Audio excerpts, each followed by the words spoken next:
মুঘল আমলের সুরক্ষিত কামান। আগের যুগে এই কামান দিয়েই যুদ্ধকার্য সম্পন্ন হতো।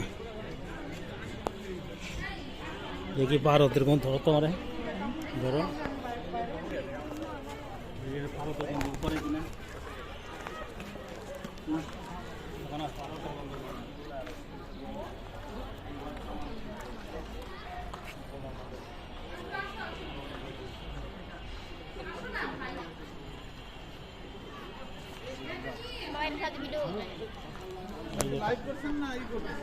না লাইভ না। আওরঙ্গজেবের মুঘল আমলের শায়েস্তা খানের আমলের সর্বশেষ আওরঙ্গজেব যেটা বলে কামান, এটা তখনকার আমলের কামান।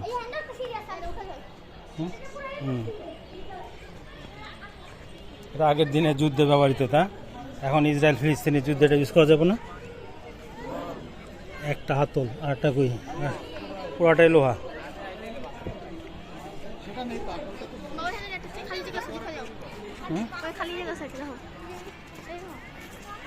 আসল কোনো জিনিস